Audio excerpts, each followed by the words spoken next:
12월 5일 월요일 슬픔에 관한 용어집. 영어에는 자식을 잃은 부모를 지칭하는 단어가 없습니다. 남편을 잃은 아내는 미망인, 아내를 잃은 남편은 호라비, 부모를 모두 잃은 아이는 고아라고 부를 수 있습니다. 그러나 아이를 잃은 부모는 따로 부르는 말이 없다는 것입니다. 유산, 영화의 갑작스런 죽음, 자살, 질병, 사고, 죽음은 아이를 이 세상에서 빼앗아 가면서 남아있는 부모들에게서 자신을 지칭할 용어마저 빼앗아 갑니다. 그러나 하나님은 독생자 예수님이 십자가 위에서 돌아가시며 아버지 내 영혼을 아버지 손에 부탁하나이다 라고 하나님을 부르신 것과 같은 통렬한 슬픔을 잘 이해하십니다. 하나님은 예수님이 이 세상에 태어나시기 전에도 아버지이셨고 마지막 숨을 내쉴 때에도 아버지이셨으며 그분의 아들이 굳어진 몸으로 무덤에 누일 때에도 여전히 아버지이셨습니다. 오늘도 살아계시는 하나님은 모든 부모에게 아이가 다시 살아날 수 있다는 희망을 주시는 부활하신 예수님의 아버지이십니다. 이 세상을 위해 그리고 당신과 나를 위해 그분의 아들을 희생시킨 하나님 아버지를 당신은 어떻게 부르십니까? 아버지입니다. 여전히 아버지이십니다. 슬픔에 관한 용어집에서 상실의 아픔을 표현할 단어를 찾을 수 없을 때에도 하나님은 우리의 아버지이시고 우리를 그분의 자녀로 불러주십니다. 말씀, 예수께서 큰 소리로 불러 이르시되 아버지 내 영혼을 아버지 손에 부탁하나이다. 누가복음 23장 46절. 찬송 424장 아버지여 나의 마음을. 기도, 사랑하는 하나님 아버지, 저의 아버지가 되어주시고 저를 아버지의 자녀라고 하시니 감사합니다. 예수님의 이름으로 기도드립니다. 아멘.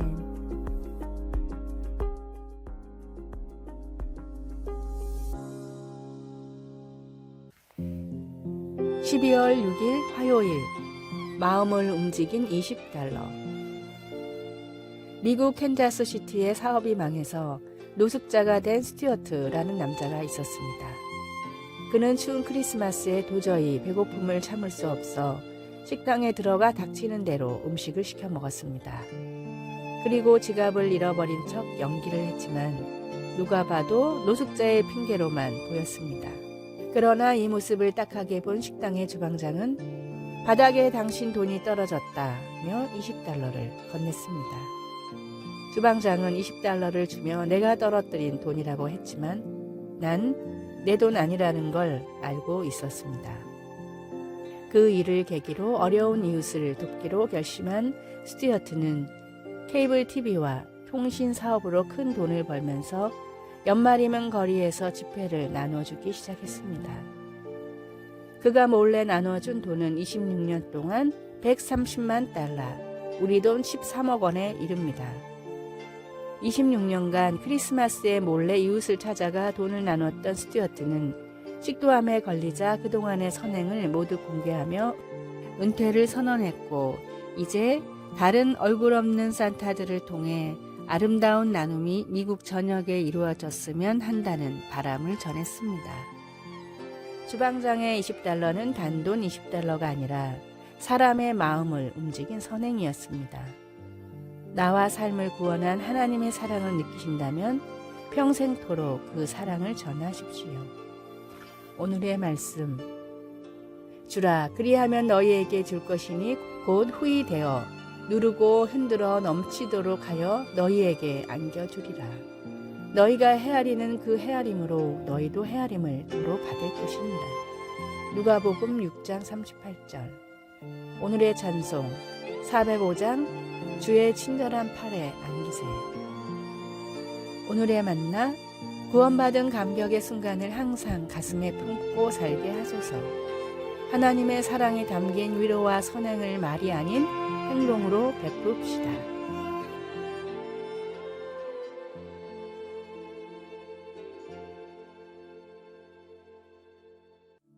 12월 7일 수요일, 교회 공동체는 필요합니다. 요즘은 세상이 변하여 정기적으로 교회에 출석하는 교인의 수가 예전과 같지 않습니다. 왜 그럴까 하는 의문이 바로 떠오릅니다.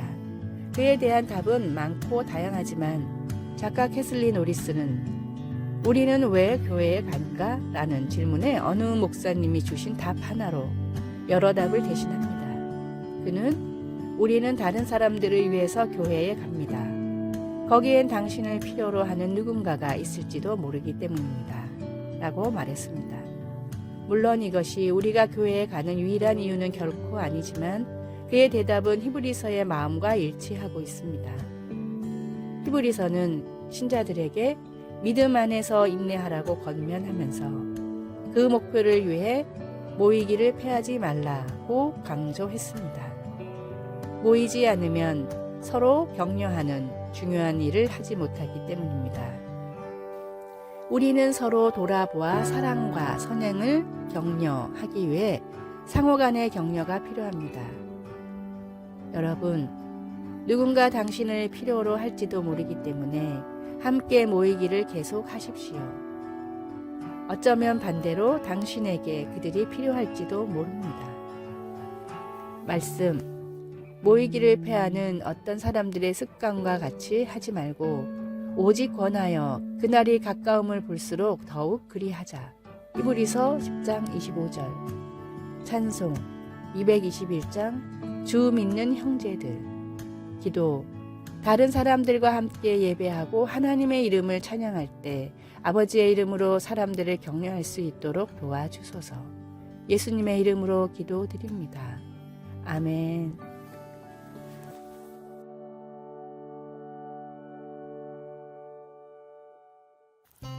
12월 28일 목요일, 그리스도인의 자기소개. 살다 보면 의외로 자기소개를 하는 경우가 많습니다. 우리는 대부분 자신의 직업이나 나이, 사는 곳을 말하게 되는데 18초 자기소개법이라는 책에는 이런 방법들이 무조건 피해야 할 잘못된 자기소개라고 나와 있습니다. 다음은 이 책이 설명하는 제대로 된 자기소개에 들어가야 할 3가지 사항입니다. 첫째, 내가 제공할 미래. 나에게 상대방이 기대할 수 있는 것이 무엇인지 들어가야 합니다. 둘째, 실적. 내가 이룬 과거 실적의 토대가 있어야 미래를 설명할 수 있습니다. 셋째, 듣는 이에게 바라는 행동. 내가 듣는 이에게 기대하는 행동이 들어가야 합니다. 한마디로 인상 깊은 자기소개를 하려면 어디에 사는 누구입니다가 아니라 초등학교 때부터 모은 용돈으로 투자를 해서 대학 등록금을 마련한 사람입니다. 저를 뽑아주시면 회사를 위해 최고의 투자 기회를 찾아내겠습니다. 라고 해야 한다는 뜻입니다. 누군가에게 나를 설명할 때 나의 정체성은 무엇입니까? 나의 믿음과 신앙을 나타낼 수 있는, 그리고 복음을 잠시라도 전할 수 있는 최고의 자기소개를 준비하십시오. 오늘의 말씀, 너희는 세상의 소금이니 소금이 만일 그 맛을 잃으면 무엇으로 짜게 하리요? 후에는 아무 쓸데없어 다만 밖에 버려져 사람에게 밟힐 뿐입니다. 마태복음 5장 13절. 오늘의 찬송 620장 여기에 모인 우리. 오늘의 만나, 하나님의 자녀라는 정체성을 잊지 않고 또 세상에 알리게 하소서. 인상 깊은 자기소개를 써봅시다.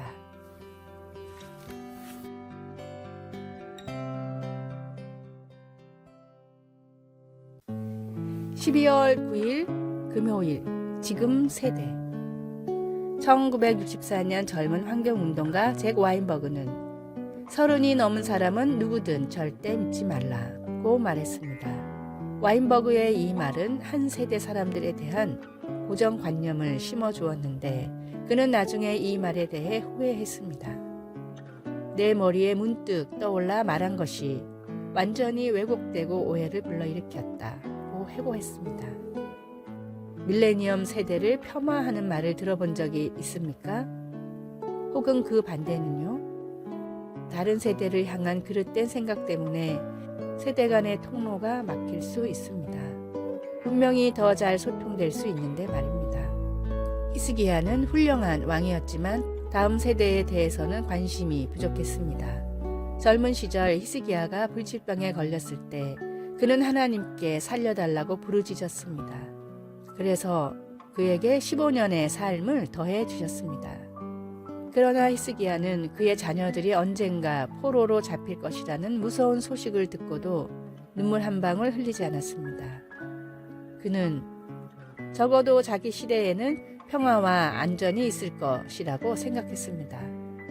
히스기야는 자신의 안위에 쏟은 열정을 다음 세대를 위해서는 보여주지 못한 것 같습니다. 하나님은 우리를 나누는 세대 간의 벽을 넘어 사랑하라고 하십니다. 나이든 세대에게는 젊은 세대의 참신한 이상주의와 창의성이 필요하며 반대로 젊은 세대는 윗세대의 지혜와 경험에서 도움을 받을 수 있습니다. 말씀. 히스기야가 낯을 벽으로 향하고 여호와께 기도하여 이르되. 열왕기하 20장 2절. 찬송. 225장 실로암 샘물가의 핀. 기도. 하나님 아버지, 나와는 다른 세대들을 존중하며 소통하게 하소서. 예수님의 이름으로 기도드립니다. 아멘.